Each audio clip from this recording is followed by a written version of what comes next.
Sup guys, another video back. Um, so this video this is a part video number two that I'm doing of how I'm going and the recordings of my trading, the trade I take. So so let's get into this. So the higher time frame, what did I see on USD CAD? So this day, unfortunately, it was a loss for me. But yeah, let me tell you the reasons and the things we can do better next time. So what do we have here? So we see the higher time for market structure, sellers are in control, buyers were in control here as you see. September, sellers gain control, supply, price tap supply, etc. Price came back, okay, and you see overall we are pushing to the downside. We just broke above this low that led to this overall high. So we know overall sellers in control. And then you have from January, as you see, we had a dump, this high that took out this low that led to this overall high. Okay, so as you see, sellers were in control. This is the last high that led to this low, broke above the structure. What did the price do? It came back in, mitigated, pushed to the downside. So now we know, okay, sellers are in control, okay, because sellers are breaking lows, sellers are just, sellers over control, supply is tapped and demand is getting broken. So from here it was this day it was a little bit cheeky day because you see how price comes back to this area, this demand, okay, and it reacts heavy as you see.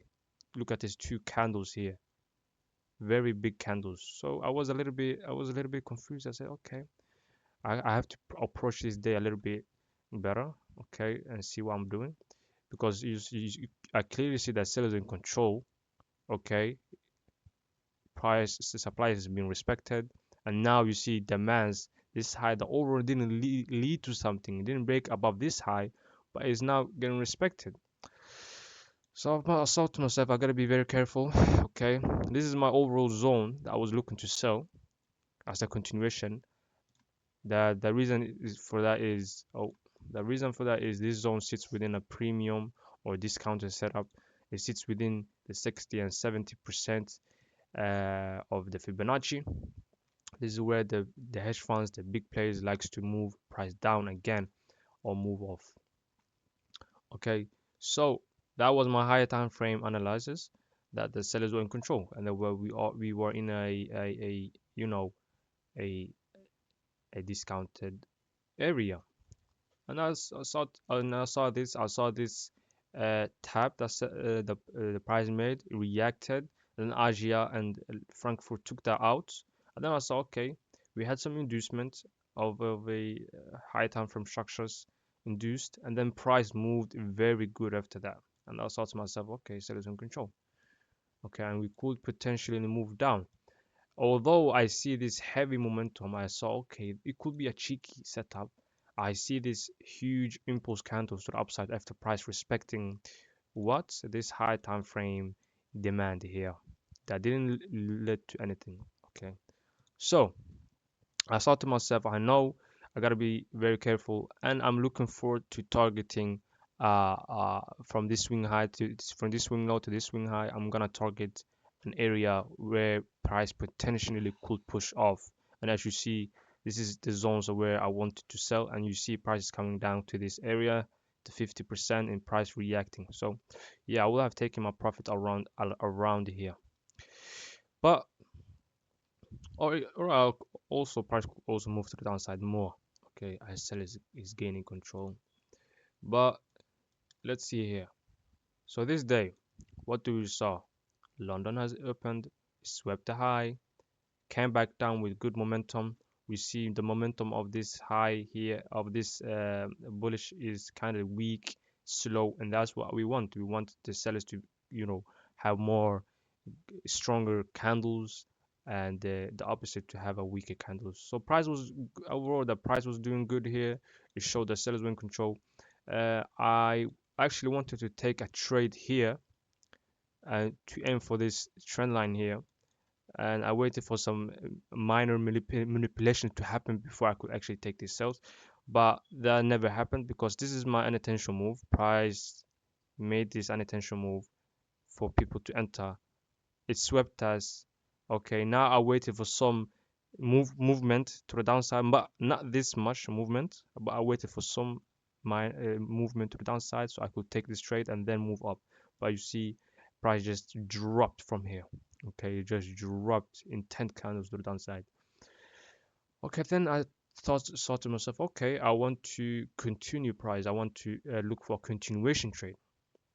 Okay, I thought to myself, okay, this high here is not enough liquidity for me, to enter this trade. So I want to wait for another manipulation to happen.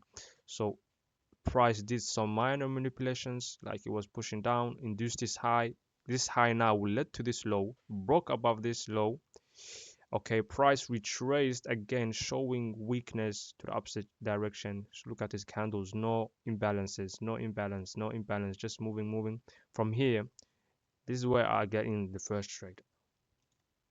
Okay, this is where I got in the first trade. I went in from this low here because I thought to myself, okay, this is the low that led to this high, broke above this high overall. So whenever price breaks this high is where I want to gain in the market. All right, and stop loss should be over here overall. And this is where I want to enter, and then I could continue price a little bit, someone here. But as you see, price didn't do that. It swept me out. It just swept me out, as you see. And yeah, so this first trade that I took, I want to make things better. So how I could make things better is the way I actually enter. So for me, the way I have three models that I enter with. So let's use this example here. Let's say this high, let's do something now, and price pushes back in. Let's say this is my zone that I'm interested in. Price mitigates, all right? Oh, just make this. Boom. Okay. So I have three models when it comes to supply and demand traders, supply and demand zones. So now price mitigates, right? So either I want price to push, comes back, mitigates this here area, and then break. This is called my two legs. So I enter off of this low, and then I hope for price to continue to the downside. Or I wait for something, or the third entry is the second entry is that price uh it could it, I the second entry is a break. Okay, so let's see, price reacts. Okay, now it broke above this internal high within this supply. Now I say, okay, can price, I see a minor sweep in within this supply zone.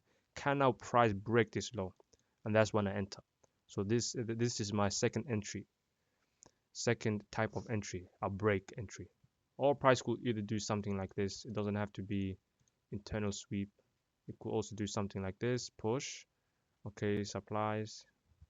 Okay, now it is within my supply. Oh, wait, I actually made a mistake. So the second entry, the way I enter from a breaks is, okay, price breaks. Okay, let's say it made a high here. Okay, now it taps. Okay, let's say this is my supply now.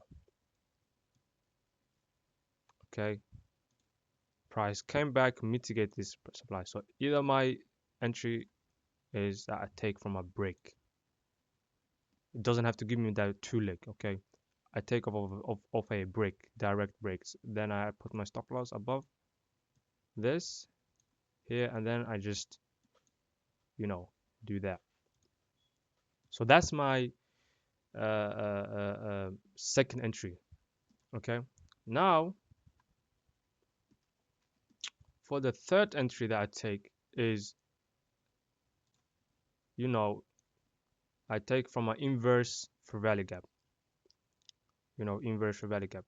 Okay, let's say price moves heavy. Let's say here. Okay, it creates imbalance. This is my third entry. So now we have let's say we have a imbalance over here. Okay, and then I wait for price to inverse that, and then I enter. Price inverse this fair value gap and enter. Putting my stop loss above the high again. So that is my my three main entry I do from supply zone or demand zones. Okay, so the thing I want to say, if we go back again, I want to do better. The thing I want to do better is I want to enter this highs much better. Okay, and I want to see as you see now, I this trade I took off of a break.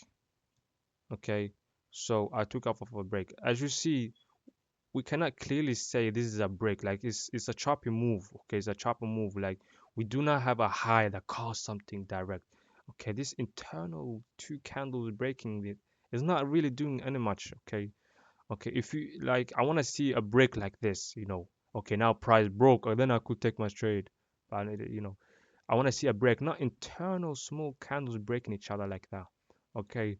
So next time I'll do what I want to do better is, you know, say to myself, hey, if price doesn't give me clear legs, like let's say example, I want to see price pushing.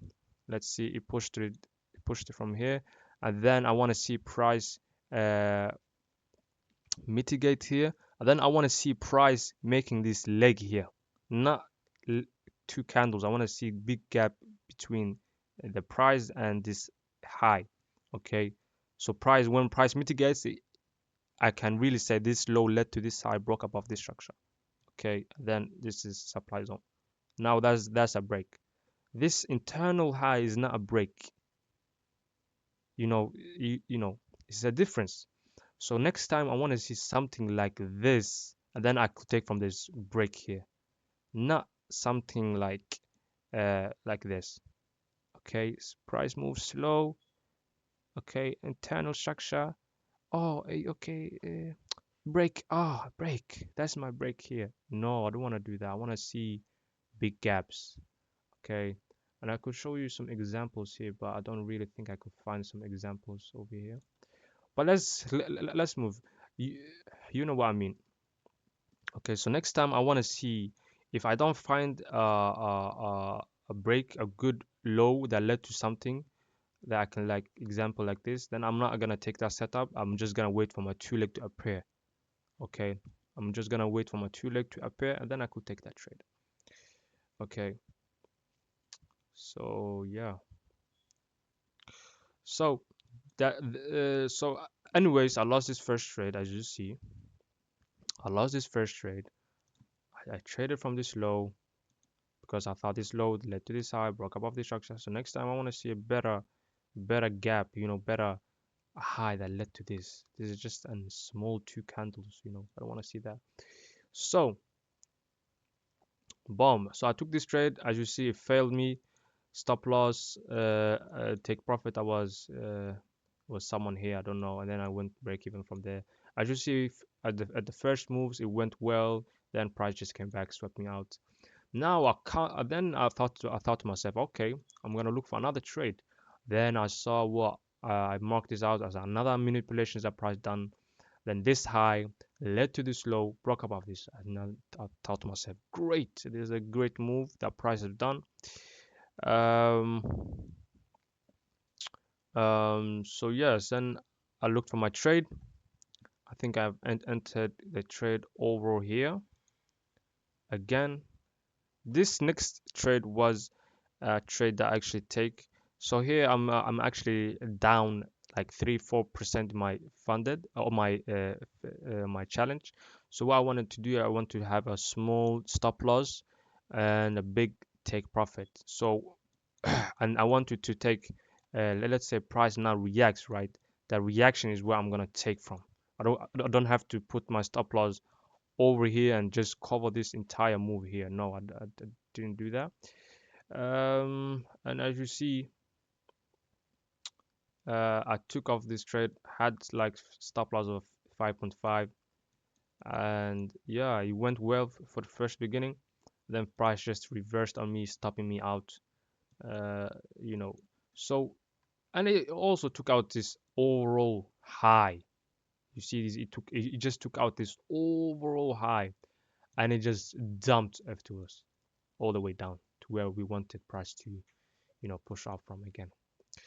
So days like this, you just have to, you cannot really do nothing. Even if you did the things correct, as you see, the price was just doing huge manipulations this day. As you see, we didn't even move, to the downside. We just did a liquidity sweep, a huge pool of liquidity being induced. As you see, price breaking above this reaction that we got from here. So yeah, we really couldn't not do, you know, think about it. And days like this will happen, and it will definitely come more. Uh, so yeah, and it will come a better days too, where price just mitigates, reacts good. And but I want to just say something also is, whenever you see that we don't have a liquidity that we can target, like from here, let's say we had the manipulations here, like, and we don't have a like liquidity we can target, like trend line or equal highs all the way down there. You just see candles, huge candles. If you look at your left, whenever you don't see a liquidity, price may actually do a lot of manipulations, because like everyone's just selling, so I've seen this multiple times. uh, so I gotta be careful of that too, when we don't have in liquidity that sits around here or somewhere here that we can target. Price will just make manipulations here, or you take that liquidity here and then move. So yeah, this is my trade I took. These two trades I lost. um, I had overall good analyzers. I had my things good. The only thing I just have to get better at is uh, the way I do these three models entries. Okay, and then I have to, yeah. So this other trade I took here was another trade model I do is whenever I'm down heavily, I don't have my stop loss very big covered in the entire high. I just have it like small SO, so I can target like highs, and then price moves. You get the gist. So yeah, good. So yeah.